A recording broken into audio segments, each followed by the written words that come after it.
first look from Hi-Rez. This is Aggro's tweet he made after they showed it. Aggro was a developer, worked on a bunch of gods, no longer works there, got let go when they let everybody go. Basically saying, like, this is not my god. Her core is completely changed. He doesn't consider her god. Basically nicely saying, like, yo, they fucked up my shit, is what he's saying without saying it. They fucked up my shit and he's not happy about it. Because if he was, he would have said, oh my god, but this is dope. In my villain arc, if I was Bari. She's not a villain in our game, yeah, though. Yeah, no update. But we obviously have things that still come in past that, and we are constantly updating it. So I know for a fact there's some things that are being fixed still. There's some VFX stuff that we're fixing. There's some animation tweaking. And then I think the biggest one is actually audio. So the audio you hear today, you'll hear some of it. So like her ringing the bells. I know that was added, but that wasn't in up until like last night. Yep. And there'll be other sounds that like we have versions of it that we know we're iterating on. So I think right now our magic feels a bit crystal-y rather than bell. So like that's the kind of stuff you'll hear. Just know it's work in progress. The final version will have that all polished. Yep. And I think the two things that chat has noticed noticed first, not the first. Yes. Are she doesn't have any mana. Yeah, she is manaless entirely. So I know you want to show off the kit as a whole, but just tell us what this resource is before we get into seeing the kit as a whole. So this resource is Spirit. Okay. She builds this by damaging gods, or certain actions in her kit can give her a lot of Spirit in one go. Mm-hmm. And you can see that she's actually kind of glowing right now. It's because she's at half. And as she gets closer and closer to being at 100%, I'll just kind of push it. So she has Rage from every other game, but they're calling it Spirit because she's magic-y. Here with auto attacking. She is a ranged carry. Her primary role is carry. But you can see now she's glowing a lot more intensely as she builds this meter up. And since I kind of want to show the wombo do it. I'm going to combo, stop talking. We're going to go with the wombo combo. So we're just going to do, so all the cooldowns are on right now. So this is something that you can do in actual gameplay. We're not cheating right now. So you can get a lot of abilities cast very, very quickly. Pom Pom, what just happened? Just a lot of things happen. Should I be scared? Whatever state she's in, she's still burning her spirit. Yes. So that was all of her abilities in one go. We'll go through each of them one by one, just so you can explain. We can explain what all that was. That was a lot. And it looks a little OP, chat. But give us a second. Let's explain what we just saw here, because there are some limits. You know that you can't just cast a million abilities in a row. And yeah, let's talk through it. So we're always talking about passive first. So this is Mystic Surge. As you deal damage, you gain spirits, and upon reaching 100 spirit, you're basically constantly building to this moment of a lot of power. Up so until it's you not get to 100, it's actually like not automatic. giving you any benefit. But the moment you hit 100, you enter Mystic Surge for 5 seconds. It gives you some baseline stats, which you can see at max rank, which is determined by your ult rank. It actually gives you a lot of stats for free, which is primarily that attack speed, especially is what drives her to be that kind of carry role. But you also get a free use of any of your 1, 2, and 3 as an enhanced ability. So if I have my, let me turn the cooldowns. So if I Time out real quick. What god is it? Why can't I think of the name of the god? It's a warrior, right? That has like that has rage. Who the fuck is it from Smite 1? Gugu, thank you. Good calling. I'm like, so you have to rage manage, meaning you need to spike that 100 when you're ready to spike that 100. I have used just all like you would on Cullen, where you want to transform, and then I get to 100, basically right when you want to which fight. I get to by ulting. You can see I actually have all the abilities back, and then when I throw it, I get my normal abilities back. Yeah, so after hitting 100, you get 1 free cast. You get 1 free cast, and that Holy cast is what's shit. considered enhanced. And so that obviously enhanced all the state stats is associated with fucking it. crazy. So that's the passive. So your game plan is really to play around building up that passive and use that as a moment to just get a free cast off and go. Your first when you jump from whatever you're at to 100 instantly. It's not like it's not a ton. It's just automatic. Oh no. It's okay. This is the worst. It's a great laptop. It's a very powerful laptop. The keyboard is a little hard to navigate. The problem is the bar for this is directly where that is. Oh, yeah. So like the microphone bar is in the way of the keyboard. I get it. I get it. Not skill issue. So we have Sacred Bell. You lob a bell. Pretty straightforward. You throw the bell out. It deals some damage. It has a warning. It does the things for hitting gods. You get some spirit. But you can see that obviously there's a lot more interactions with this bell than just lobbing it. We'll go through the base kits first, and then we'll talk about all the interactions. Your 2 is a cone attack. Does a cone, does Easy. damage. I'm getting flashbacks of Vamana. Yes. We'll do cooldowns again just so I can go through all this. Reset cooldowns. Thank you. The close range, though, however, knocks them back. Again, a pretty straightforward ability. Yeah. Nothing too crazy going on here. Yeah, don't try and dive me. I will push you away. The 3 is actually and her 2 is it's the animation is like she's waving her fan, right? Yes, she's waving her fan forward. It's basically a fan gust. Yeah, so it's like the fan is dealing damage, magical damage at range, and if you're too close to her, the fan will actually knock you back with the gust. Your 3 is actually kind of a different movement ability. It's closer to Chang'e's 2, where you have complete freedom of movement, and you actually get a nice kickoff burst of speed. Do a little bit of damage. No, that's sick. At the end of it, you're going to fire a projectile. Now, this one is if you hit a target, you gain a massive burst of speed. This is your primary combo enabler. It's going to actually give you 50 if you hit a god successfully. So if you hit this, you can often play off that knowing that you're going to get your enhanced abilities. It also reduces the cooldown if you hit it successfully in a god pretty significantly. So the more you hit this, the more you get to kind of dance around the battlefield. Which is pretty fitting for the way Korean shamanism works, right? Because it's like a music and dancing based magic to some extent. Yeah, right? A lot of the rituals have various sounds associated with the spell staff. They have various motions and dances associated with them. So we're trying to be evocative of that with that kind of fluid motion, and also like bringing like she has like her fan weapon and the kind of bell staff. We want to make sure that that is represented. So now onto the combos that you can do. So when a bell is deployed, you can pull it in and fan gust it around. And it's a ricocheting shot, so you can actually ricochet it around areas. You can get in these tight bounce off gods. Where does it stop? You can also, you see how I pulled it goes through them. If you do it while it's lobbing, do it anymore. you can actually throw it from where it lands. So if you need to do things like, for example, this, that's valid. Versus here, you might actually hit the wall here. I don't so know you can how hard actually be that flexible in how little you actually bouncing launch nut it. is Either gonna max range fucking to get some extra hit distance, for, or pull but close to you to get that kind of there's gonna be some line potential skill, play like making line out of skills this. from you. Some Yeah, a lot of cool players little clippies agency coming. in how you want to use these abilities. It's not just like I push this button and it does one thing. Yes. The bell also can be pushed by the 3. So you can see here the 3 also launches it forward. It so you have doesn't multiple seem like ways it of hits very accessing, hard, though, but we don't know what you the might have used scaling the 2 is. already. When you get your free 1, we want to make sure you have multiple ways of actually augmenting this. And then each enhanced ability, which I'm just going to ult because that's the easiest way for me to become enhanced quickly by showcasing this. The enhanced one is a much bigger bell, which means that when it gets pushed around, it is a much bigger, like, actual hitbox, and this also now stuns. Does it stun both when it lands and when it gets pushed, or just? It slows when it lands, it stuns when it pushes. Okay. And the base version does nothing when it lands, slow when it pushes. How many people can you stun? Your Everybody? 2 that's enhanced is it's just more damage, and the knockback is further. But if you have, let's say, a normal bell here, and you pull it with an enhanced 2, that bell becomes enhanced. You can actually enhance a bell that was previously unenhanced by using an enhanced ability to launch it. Wait. And the 3, with Mirrodin, can we have 2 balls? Enhanced, turns from a projectile into a skill shot, like line skill shot. So it's instant. Skill shot? Okay. What the fuck? And but no movement? Again, similar to the 2, it does more damage. Plus, it will automatically the enhance stats the bell. she's So if getting you is crazy. Here, and then From enhance that state. 3, Or is that from the ult? that bell That's is from the enhanced when state. it's done. Okay. So 42 strength, you can kind of get a 60 feel here for here that these abilities are relatively straightforward That and is a simple fucking pieces. crazy item. But how you want to What are those use stats? them and what combinations to be able to enhance it for a stun potentially or not, and how much you want to be trying to. You can also like. The kit is meant to be where you can decide how you want to approach each fight. So do you want 3 bells to just cover a giant area? Yeah. Then use all your charges on these bells. You want to make sure that you can there's launch them multiple at different targets. charges? You want to just be safe and do things like essentially with the way the kit's How many charges? developed. You can get 3 casts of any single ability, or you can weave them in. So if you just want to be dashing away as someone's chasing you, and they're running after you, just go pew, pew, pew at them as they're chasing, perfectly fine. What? If you keep getting dove and you want to keep knocking them away from you, that's perfectly fine. Or if you want to go all in on the bells, you can get a lot of different combinations going with these effects. And even if you're not like able to fully maximize this kit, because I'm a small brained Andy, like.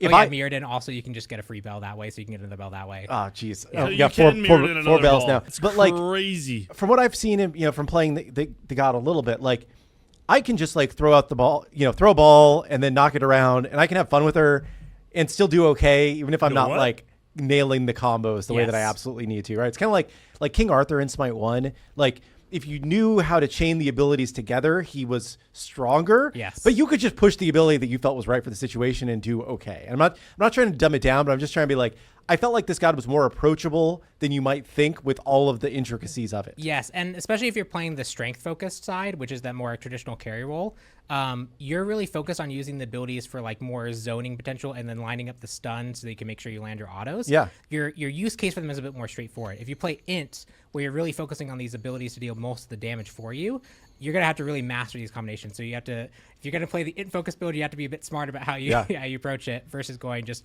I'm gonna hit really hard with strength. Chat wants to know the names of the abilities. I know we haven't seen the ult yet, but we skipped the names of the 2 and the 3. So the second is Warding Gust. Okay.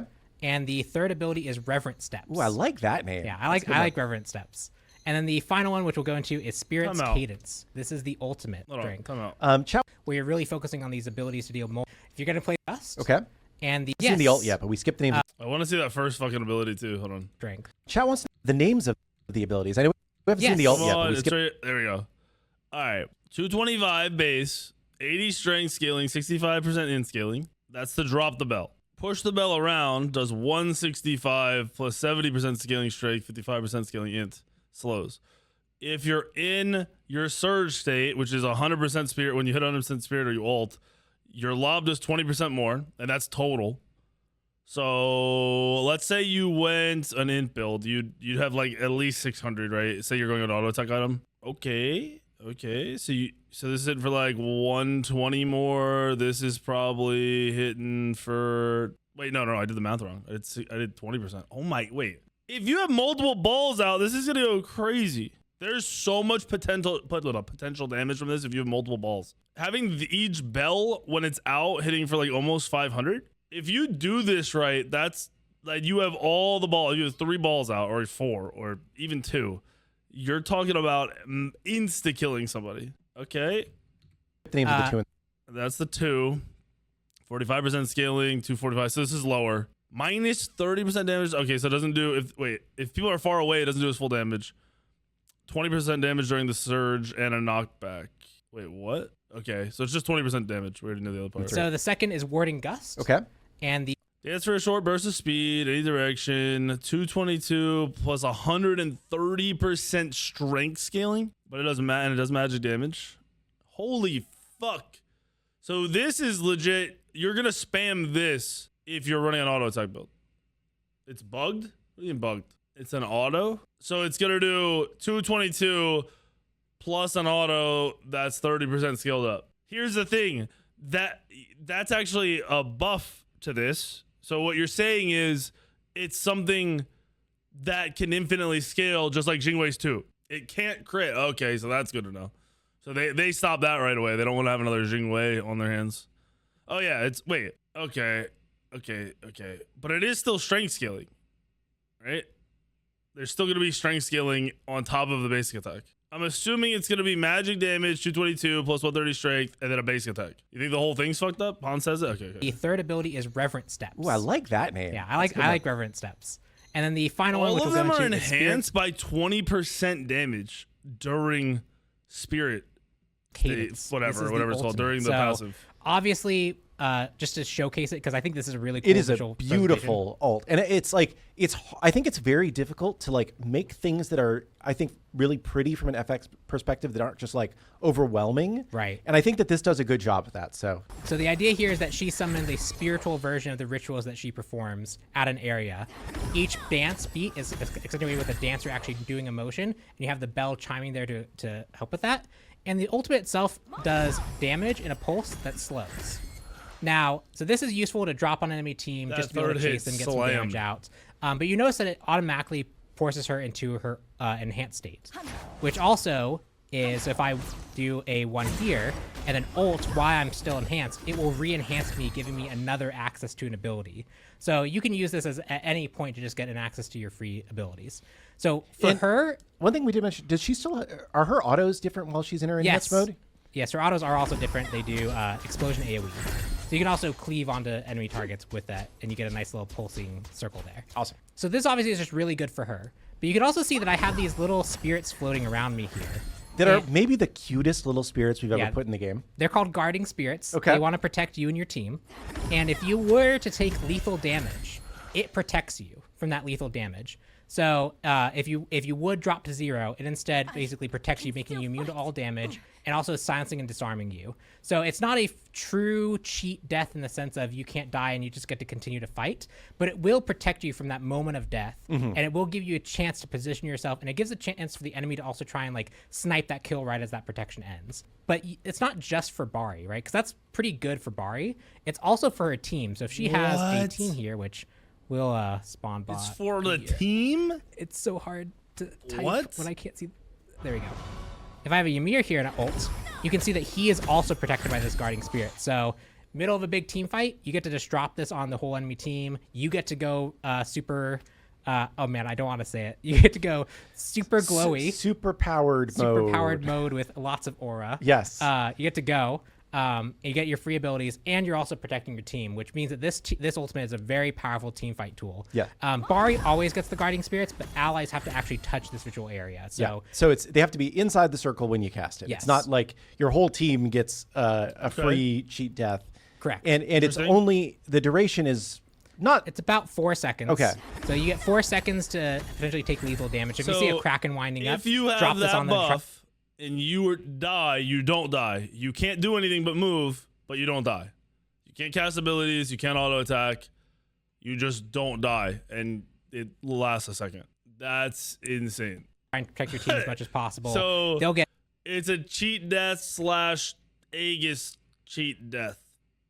Essentially the Aegis effect on them, where they'll be damage immune, but they won't be able to fight back. And then it's up to them at that point, or you, to try and stun someone off, knock them back with your fan. You can try and protect your teammates as well with the toolkit that's there. But it just gives that extra bit of like team fight utility that is unique to her, that I think has its trade-offs compared to things like, I know like in the thread we talked about the Closer Look blog, we're like Kepri and Kali crying in the corner.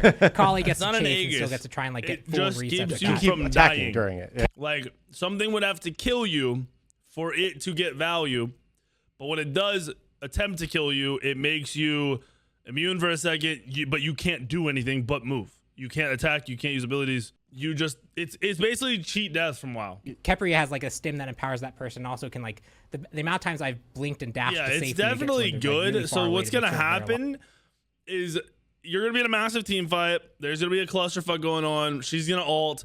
You're going to kill somebody. They're not going to die, and you're going to have to use another ability on them. That next ability is going to basically a wasted ability for you, and it's going to impact the whole team fight over and over and over again. So this is pretty crazy. Plus, it looked like that buff lasted on his or her Ymir teammate for a while after. This has different applications to that. I'm guessing it has like a 6-second lifetime or 7-second lifetime. Executes. Do executes break it? Executes will go through this. Is the buff 4 seconds? Because the ult lasts a couple seconds. So yeah, it's like 6 or 7 seconds, right?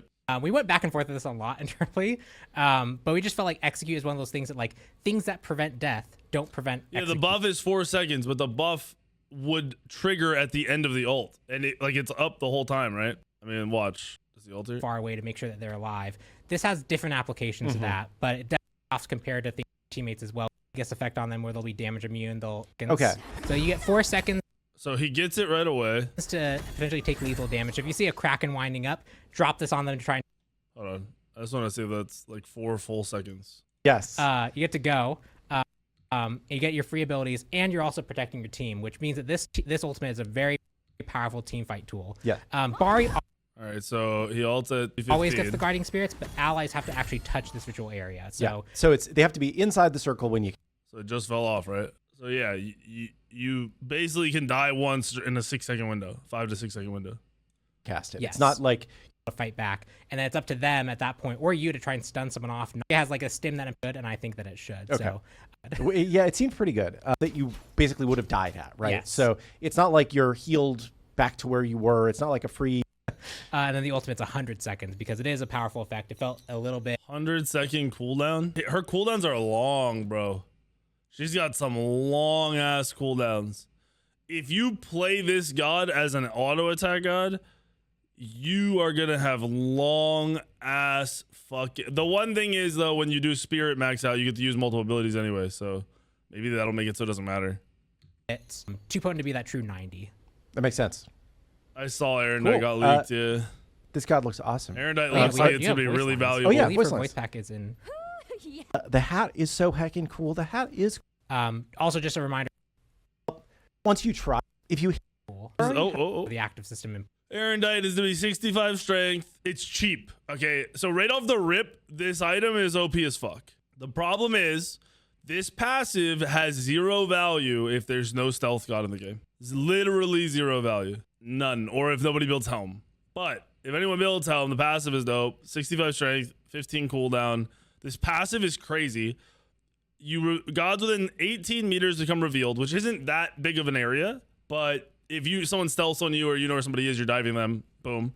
Reveal persists through stealth. So if they try to stealth in it, they're still revealed. If any god is revealed, you get 25% movement speed for 10 seconds. This alone makes this sick. Then the first time you damage a revealed god, you deal a bonus of 30 plus 50% of your strength. So it's a little Hydra's proc. Actually, a bigger Hydra's proc. Oh, wait. Would it work? This does say if any god is revealed. So this might actually be valuable even if they aren't stealthed. Because you're revealed just by getting hit by something. So I think this might actually be if they're just within range and you use it, you get this. And I'm going to be honest with you. That's fucking crazy. If this item works the way I just said, this item will be better than Jotun's. It'll be the best cooldown item, I think, to go. I mean, it's all, I don't know. That's kind of crazy. It's 100 more gold for 20 more strength and 10 less cooldown. And then realistically, you could go both. There's no reason you couldn't go both on a lot of gods. I don't know how we don't know how what the revealed means. It might work with grass. It might just not work with grass, only with stealth abilities. Revealed might be anyone that's hit, and then you get this buff no matter what. And if you get this buff no matter what, this item is OP because then you can just run at anybody with 25% movement speed. Yeah, that's kind of crazy, dude. I'm not gonna lie. Sweet. I'll go back to us. Been saying we need a also just stealth reveal because we had. But now the int characters, int building characters are gonna rage because they won't have a stealth reveal. Our 30 items in Smite 1 were always kind of interesting because like they're the ult base trigger, which meant that like their usage outside, like they had very. So I did go find it, like bar, Bruce.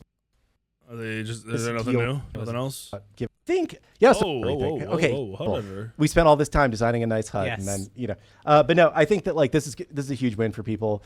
There's a lot of other stuff in this update too, guys. Like this is actually a pretty meaty update. Like, and we just kind of been like casually mentioning things throughout the show because we're like, oh yeah, we can show that off. I know that's in this update. I think I'm gonna do a competition for this again for HUD competition. And I'm going to pick the one I like the most, give them like 8,000 diamonds, and I'm probably going to use it. Because I don't think I want to sit here and try to design my own HUD. Like, it takes forever. But I'm going to want it designed based from like a spectator point of view. From like, you're watching me play or you're watching a YouTube video. Like, what do you want to see and where do you want it? I don't think I'll ever move the health bar from here, though, from this area. I think the health bar will always be here, no matter what. It should be good. Ooh, Aladdin skin looks like it. We hope you guys really enjoy it. Like, there's a lot of fun stuff. We're not, you know, we know that after you're done, uncheck all button. After you're done turning out everything. Okay, you know what? You're critiquing our version 1 of the HUD editor, bro. There's gonna be a lot to mess with. Holy shit! You need to calm down just a little bit. There we go. We have music, but it's gone difficult. I'm trying to see if there's anything else to. Hello. Did this shit just die? Oh, that's cool. So we're getting HUD editor. We're getting Bari. That's in 2 weeks, right? That's the 10th. Wait, is that the 10th? That's the 10th. That's next week. We're getting Erendite, Bari, and HUD editor next week. What the fuck? No. I think these teams are fair. I like these teams. Let's go. I haven't played a Wheelix yet. I'm about to play a Wheelix for the first time right now. We were just watching